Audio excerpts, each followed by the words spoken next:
everyone, welcome back to Tong Hacks channel. So today we will learn about how to use WhatsApp web on iPhone. So here I would like to give you the tutorials. First, let's open the WhatsApp application on our iPhone.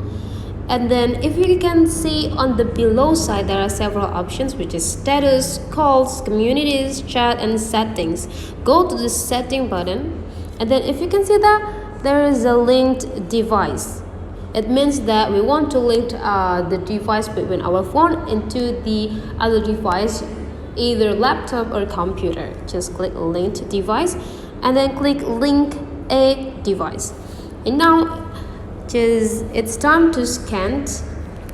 So open the code on your computer or laptop and then just scan it and hold on until it's being connected between your device and computer.